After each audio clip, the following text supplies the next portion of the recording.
வணக்கம்.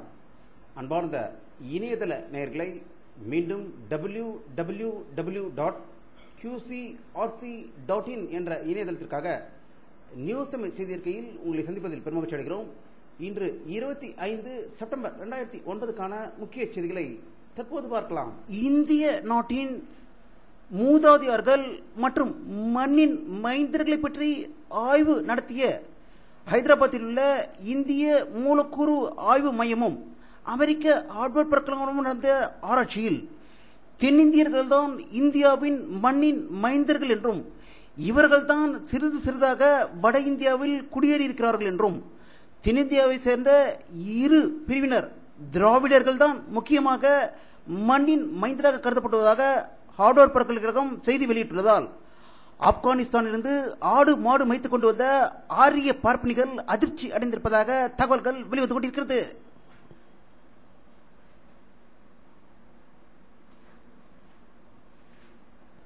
அமெரிக்காவில் இன்று G20 மாநாடு நடக்கும் கட்டிடத்தின் முன்பு G20 மாநாட்டிற்கு எதிர்ப்பு தெரிவித்து போராட்டக்காரர்கள் கடும் ரகளையில் ஈடுபட்டதால் அவர்கள் மீது போலீசார் கண்ணீர் புகையுண்டு வீசியதாக அமெரிக்காவிலிருந்து ஒரு அதிர்ச்சி தகவல் வெளிவந்து கொண்டிருக்கிறது.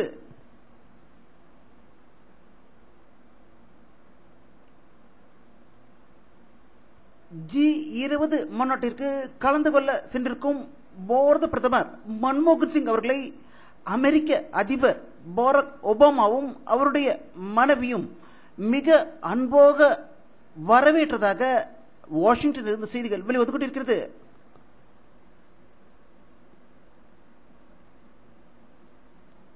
தமிழக எதிர்க்கட்சி தலைவியும் அதிமுக பொதுச்செயலாளருமான செல்வி ஜெயலலிதா அவர்கள் இன்று வெளியிட்டுள்ள ஒரு செய்தியில் உலகில் உள்ள அனைத்து தமிழர்களும் தற்போது நிலைகுலைந்து போய் வேதனையில் இருக்கும் நிலையில் மலேசியாவில் 1966 நடந்த உலக தமிழ் மாநாட்டில் தமிழர்கள் கலந்து கொண்ட நிலையும் தற்போது தெருவில் நின்று போராடி கொண்டிருக்கும் நிலையும் வேறு. அதேபோல் 1974 ஆண்டு யாழ்ப்பாணத்தில் நடந்த உலக தமிழ் மாநாட்டின் போது இருந்த நிலை வேறு. தற்போது யாழ்ப்பாணத்தில் மக்கள் அகதிகளாக வேலிகள் அடைக்கப்பட்டிருக்கிறார்கள். இப்படிப்பட்ட நிலையில் எம்ஜிஆரும் தானும் மேற்கொண்ட தமிழ் மாநாட்டில் தமிழகம் முழுவதும் கருணாநிதி கலந்து கொள்ளவில்லை.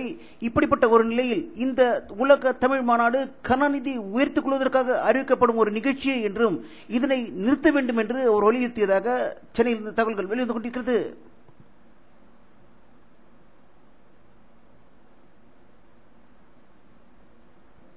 பாமக நிறுவனர் டாக்டர் ராமதாஸ் அவர்கள் வெளியிட்டுள்ள ஒரு செய்தி அறிக்கையில் ராமேஸ்வர மீனவர்களுக்கு உடனடியாக AK-47 ரக துப்பாக்கிகளுடன் போலீஸ் பாதுகாப்பு அளிக்கப்பட வேண்டும் என்றும் இல்லையெனில் அவர்களுக்குள் குழுக்களை அமைத்து அவர்களுக்கு துப்பாக்கி பாதுகாப்புடன் கடலுக்கு செல்ல வழிவகை செய்ய வேண்டும் என்று தமிழக அரசை வலியுறுத்தியதாக தருமபுரியில் இருந்து செய்திகள் வெளிவந்து கொண்டிருக்கிறது.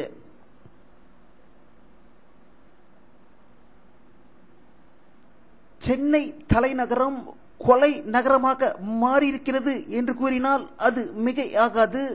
சென்னை அசோக் நகரில் மீண்டும் ஒரு பயங்கர கொலை சம்பவம் நடந்திருக்கிறது.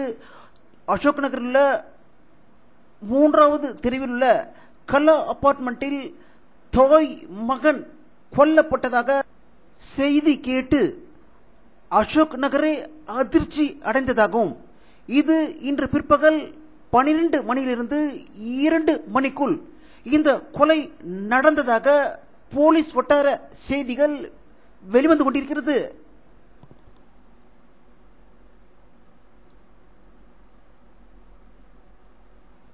திருவண்ணாமலையில் நேற்று நள்ளிரவு 3 மாடி அடுக்கு கொண்ட ஒரு வீட்டில் பட்டாசுகள் வெடித்து சிதறியதில் அந்த வீடே தரை மட்டமாகி 13 பேர் இறந்து விட்டதாகவும் 6 பேரை காணவில்லை என்றும் போலீசார் அந்த இடிபாடுகளை தொடர்ந்து தோண்டிக் கொண்டிருப்பதாகவும் ஒரு அதிர்ச்சி தகவல் திருவண்ணாமலையிலிருந்து வெளிவந்து கொண்டிருக்கிறது. இதில் வெடிபொருள்கள் வைக்கப்பட்டதால் இந்த வெடிபொருள்கள் வெடித்ததில் வீடு இடிந்ததாகவும் வீட்டில் உள்ள 3 சிலிண்டர்களும் வெடித்ததால் வீடு தரைமட்டமாகிவிட்டது என்று போலீஸ் தரப்பிலிருந்து செய்திகள் வெளிவந்து கொண்டிருக்கிறது.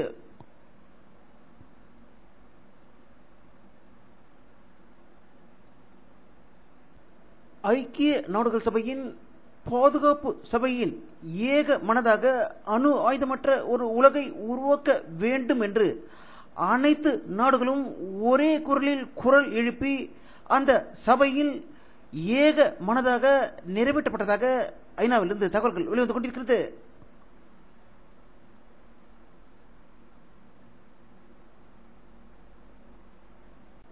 அணு ஆயுத சோதனைகளை இனி நடத்த மாட்டோம் என்று கையெழுத்திடுமாறு ஐக்கிய நாடுகளின் சபை தலைவர் பான் கி மூன் வெளியிட்ட செய்திக்கு இந்திய வெளியுறவு அமைச்சகம் கையெழுத்து இட முடியாது என்று கூறிவிட்டதால் மூன் அதிர்ச்சி அடைந்திருப்பதாகவும் இதற்கு எதிர்க்கட்சியான பாரதிய ஜனதா கட்சியும் வரவேற்றுள்ளதாக டெல்லியிலிருந்து தகவல்கள் வெளிவந்து கொண்டிருக்கிறது.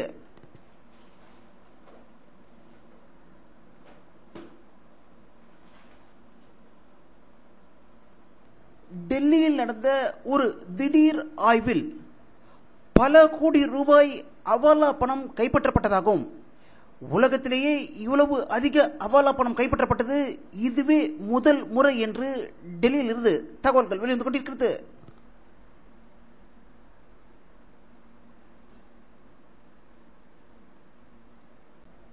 வானிலை அறிக்கை 25 செப்டம்பர் 2009 பிற்பகல் 3 மணி எடுக்கப்பட்ட சேட்டலைட் புகைப்படத்தை தற்போது பார்த்துக் கொண்டிருக்கிறீர்கள். மத்திய தமிழகத்தில் மேகமூட்டங்கள் காணப்படுகின்றன. அங்கு மழை பெய்வதற்கான வாய்ப்புகள் அதிகமாக தென்படுகின்றது. சென்னையை பொறுத்தவரை ஆந்திர எல்லைகளில் மேகமூட்டங்கள் காணப்படுகின்றன. இன்றும் வெயிலின் தாக்கம் அதிகமாக இருந்தாகவே தகவல்கள் வெளிவந்து கொண்டிருக்கிறது.